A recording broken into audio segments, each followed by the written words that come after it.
E aí, galera, tudo bem? Sejam todos bem-vindos aí ao podcast do Medicine. Eu trouxe uma colega, uma especialidade que eu acho que pouca gente ouviu falar, mas que ela existe. E é bem legal de vocês conhecerem como que ela funciona. Eu chamei a Andrea e ela é médica nuclear e é uma especialidade que acho que pouca gente conhece. E tem um mundo aí. E me fala onde é que você fez residência. Oi, boa noite, pessoal. Eu sou a Andrea, né? Como o Ítalo já falou. Eu sou médica nuclear, terminei a residência em 2020. Eu fiz a residência em São Paulo, capital, no Hospital das Clínicas da Faculdade de Medicina da USP, né? Atualmente, eu voltei, né, em 2020 para Fortaleza e eu estou trabalhando em duas clínicas, no Instituto de Medicina Nuclear e na Sintipraxis, aqui. Legal. André, me fala aí. Eu sei que você teve a escolha do seu pai também, mas me fala o que é que te levou, além, né, do seu pai, lógico, o que é que te levou a fazer residência de medicina nuclear? E me fala um pouco como é que era a rotina da residência, assim. Pronto, assim, desde pequenininha, né, sempre acompanhei meu pai, tudo, via aquelas imagens, coisas mais lindas, as imagens funcionais dos órgãos, do corpo brilhando, e aquilo realmente sempre despertou, assim, minha curiosidade, meu interesse, eu achava muito bacana. Aí acabou que durante a faculdade, né, normal, todo mundo vai se identificando com algumas áreas mais, outras menos. Gostava muito de dermato, de dermatologia, gostava muito de clínica, de radiologia também, eu gostava muito. E aí fui ficando ali na dúvida, fiz estágio no internato, a gente podia fazer, né, uns estágios fora. Fui para a Alemanha, fiz de dermato e de radiologia, que eram minhas principais opções, assim, mas ficou ali plantada, né, aquela sementinha da medicina nuclear, e, assim, acabou que a medicina nuclear é uma especialidade que dá a oportunidade de você continuar em contato com várias especialidades, assim, tem muito de cardiologia, muito de nefrologia, de endocrinologia, de oncologia, então, assim, optei por fazer a prova de residência em medicina nuclear, deu certo, Faz, né? assim. E quais são os exames mais comuns para as pessoas Pronto. entenderem? Assim, a medicina nuclear é uma área que pouca gente conhece, né? Até muito médico não sabe o que é a medicina nuclear. A medicina nuclear é uma especialidade que usa pequenas doses de material radioativo, de radioisótopos, que a gente chama, com finalidade diagnóstica e terapêutica. Os exames mais conhecidos, né, que a gente faz são a cintilografia e o PET-CT. O PET-CT, popularmente conhecido como PET-scan, que tem um amplo papel na oncologia, né? Acho que o pessoal mais conhece é o PET-scan. Então, assim, os principais exames que a gente faz, né? A cintilografia tem cintilografia para quase toda parte do corpo. Então, assim, tem a cintilografia do miocárdio, que avalia principalmente se o paciente tem isquemia. É um exame, é um dos exames que a gente mais faz. Temos cintilografias renais, chamadas DTPA, DMSA, temos cintilografias ósseas, com várias finalidades, dentre elas para estadiamento oncológico, avaliação de resposta terapêutica. Na endocrinologia também tem um papel muito importante em hipertiroidismo, né? E assim por diante. São muitos exames, né? Eu falaria horas aqui se fosse entrar a fundo, mas o PET-CT também, que é o exame, assim, digamos, de maior complexidade da área. O PET-CT, ele é usado principalmente no cenário oncológico, né? Estadiamento, avaliação de resposta terapêutica, quimioterapia, cirurgia, radioterapia e tudo. E assim, também fazemos muito PET-CT. Deu Conta aí para como é que era a entender? rotina da residência, André. Por exemplo, você estava lá no HC, né, na USP. E como que era a sua rotina, assim, quantos anos de residência é? Fale pra gente também. Pronto. Foram 3 anos, né, de residência. A medicina nuclear é uma especialidade que tem acesso direto. Ela não precisa passar por clínica nem nada. São 3 anos, com uma carga horária de 60 horas semanais, certo? E assim, não tem plantão noturno, em compensação, Aê! É, isso aí é um ponto positivo, né? Agora sim, a carga horária realmente eram 12 horas, segunda a sexta. O HC da USP, ele é um complexo, né, que tem diversos institutos. Tem o Instituto da Criança, o Instituto do Câncer, o Instituto do Coração. E assim, nós da medicina nuclear passávamos nos rodízios no INCO, que tinha praticamente mais exames cardiológicos, né, cintilografia do miocárdio, no ICESP, que eram mais pacientes, ou praticamente só pacientes oncológicos, né, tanto com finalidade diagnóstica, cintilografia, PET-CT, como terapia, com iodo 131 para tratamento de câncer de tireoide e outras patologias também. E aí, o Centro de Medicina Nuclear era o terceiro lugar que a gente passava no rodízio, cada rodízio desse dura um mês. No Centro de Medicina Nuclear era onde se fazia o geralzão, praticamente todos os exames e também alguns tratamentos. E aí, cada mês, a gente ia trocando de serviço, né? E tinha um papel bem estabelecido do que o residente do primeiro ano fazia, do segundo ano e do terceiro ano.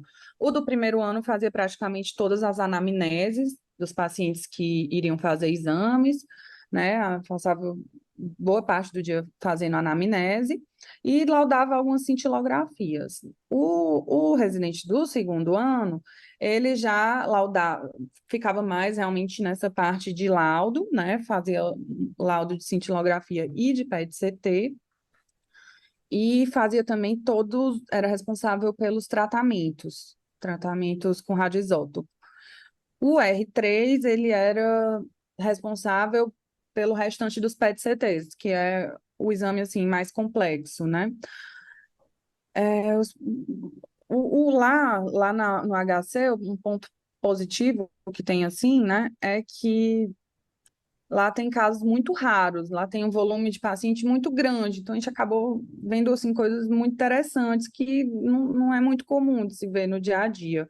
E além disso, um ponto positivo lá é que a maioria dos chefes lá, dos staffs, né, assim chamados aqui, eles têm a formação tanto em radiologia como em medicina nuclear. Então, hoje em dia, a formação lá, pelo menos, isso não é assim em todo canto, é o que a gente chama de uma formação híbrida em medicina nuclear, que é tanto é, a gente é preparado para avaliar a parte funcional de um exame, como a anatômica, porque hoje em dia muitos aparelhos eles têm um tomógrafo acoplado, né? Por isso que é um PET-CT. Então é uma tomografia junto do exame funcional, que é o PET, por exemplo. Então, assim, lá a gente aprende também a laudar a parte da tomografia. Portanto, é assim que é chamada a formação híbrida, né? Então, assim, isso foi um ponto muito positivo, na minha opinião, da residência, sabe? Pro dia a dia, né? Na hora de laudar um PET-CT, por exemplo. Então, na teoria, se você quisesse fazer prova de título de radiologia, você poderia. Não, não posso, porque, por exemplo, eu não vejo ultrassom, não tem aplicabilidade na minha área. É mais uma parte radiológica, são as áreas da radiologia que tem realmente uma aplicação na medicina nuclear. Entendi, Tomografia e ressonância, né? Mas mais para tomografia, mais a tomografia mesmo. entendi. Legal. E André, me conta aí, como que é a remuneração aí do médico nuclear? Assim, ele ganha geralmente é um pacote, geralmente ele ganha por procedimento, por exame, independente se ele for o dono da clínica ou se ele trabalhar para uma clínica. Assim, o que eu percebi é que o cenário está mudando, certo? É muito diferente a remuneração em São Paulo e em Fortaleza. Em São Paulo, hoje em dia, acontece muito o que a gente chama de remuneração por produtividade, né?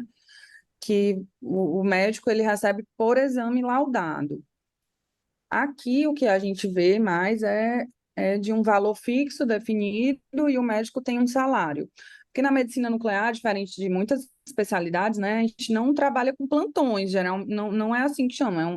O médico ele tem um turno, ou dois, ou três, ou vários turnos em um determinado serviço, né? E esse valor é acertado. E esse médico é um médico empregado da empresa.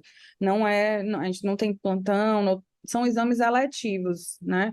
Então, assim, não tem muito plantão, então a remuneração é basicamente assim. Entendi. Então, uma coisa boa também é que ele não tem plantão. Se ninguém quer dar plantão, medicina nuclear pode ser uma opção boa aí.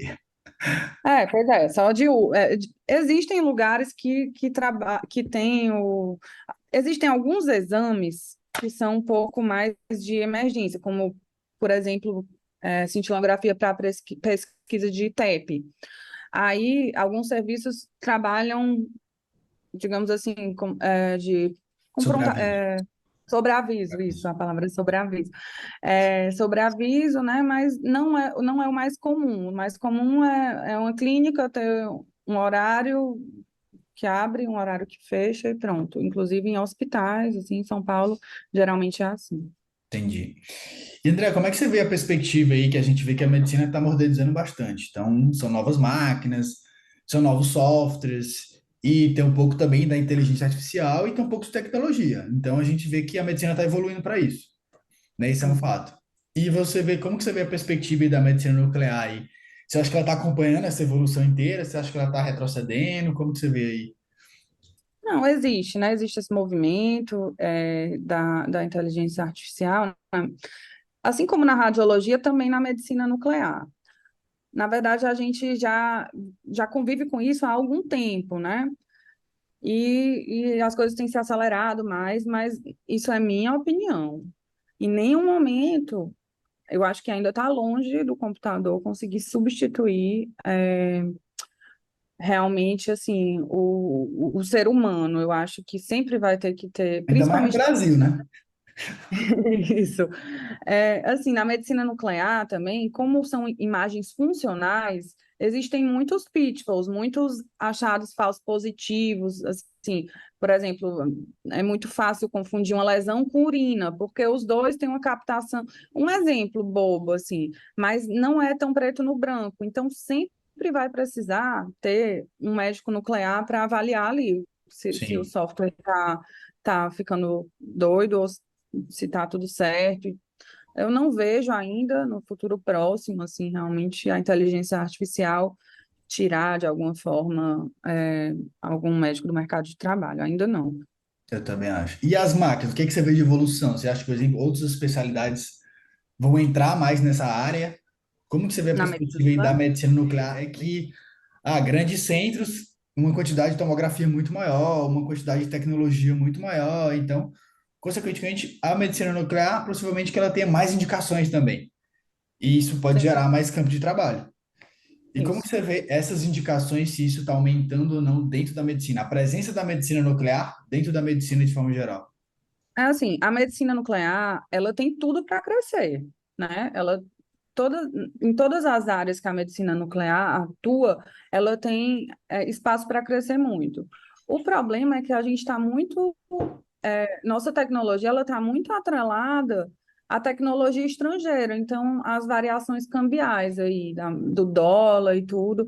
Então, assim, todo mundo sabe o cenário econômico que o mundo e o Brasil está passando, e acaba que isso está atrapalhando um pouco a expansão da medicina nuclear aqui no Brasil. Assim, não é tão fácil comprar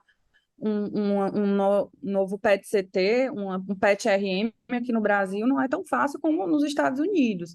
Então, isso acaba dificultando um pouco assim, essa expansão, né, do mercado de trabalho. Agora, eu vejo com olhos otimistas o futuro, né? A tecnologia baratear um pouco, o dólar dar uma descida aí, a gente voltar a crescer, a especialidade em si voltar a crescer realmente aqui, gerar mais emprego, né? Ter mais espaço para novos médicos nucleares. Entendi. Legal. E o que a gente vê, assim, às vezes o cenário de São Paulo é bem diferente de Fortaleza, né? Quando a gente vê aí São Paulo, um país de 20 milhões de habitantes com muita grana, e às vezes Fortaleza é uma cidade menor ainda, apesar de ser grande, desenvolvida, mas os investimentos são diferentes. E uma Isso também. curiosidade, Alemanha, me conta aí, o que é que você viu de diferente da Alemanha para o Brasil aí? Quem não sabe, a André aí tem familiares aí, já foi para a Alemanha várias vezes, inclusive nos É. estágios, né? E o que é que você acha de diferente aí da Alemanha para o Brasil aí, dentro da medicina? Assim, eu tive a oportunidade de fazer um estágio em medicina nuclear no último ano, né, da minha residência, e eu fui para Essen, que é uma cidade que é, assim, líder mundial, numa sub-área da medicina nuclear que chama teranóstico, que tá muito em alta, assim, na especialidade, tá bem na moda, o teranóstico, né, que é a terapia misturada com diagnóstico. E eles lá são líderes mundiais, junto da Austrália, Essen. E assim, aqui no Brasil, a gente ainda não tem a possibilidade de usar tantos radioisótopos como lá, por vários motivos, tanto financeiros, como logísticos, como a própria Anvisa, né, a autorização da Anvisa e tudo. Então, eu tive a oportunidade de conhecer todas essas terapias lá, né? Isso foi um ponto de divergência aí um pouco com o Brasil.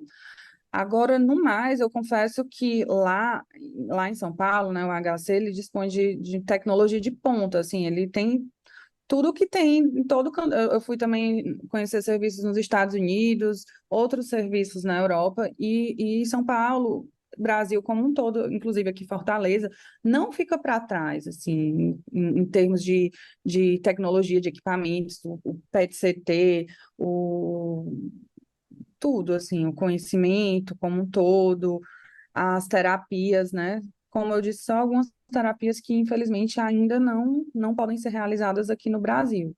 Mas, do ponto de vista diagnóstico, também, a gente não fica muito para trás, não. Exato, legal. Pô, André, é isso. Acho que na minha área, acho que o exame mais pedido, acho que é a cintilografia, né? A linfoscintilografia aí, linfática e Sim, da área da vascular, que de vez em quando a gente pede também para vários pacientes. legal. Bom, André, acho que o papo foi bem legal. Acho que deu para a galera conhecer um pouco aí o que que é a medicina nuclear. Essa especialidade que eu acho que quase ninguém sabia. Vai todo mundo clicar lá com curiosidade. Ah, meu Deus. André, obrigado pela sua atenção aí. Quase que a gente não conseguia. E se alguém tiver dúvida, eu vou deixar aqui a rede social para a galera mandar e-mail lá para a Andrea para perguntar tudo para ela. Isso. Como é que era lá no HC, como era na Podem USP. mandar. E André, brigadão mais uma vez, tá?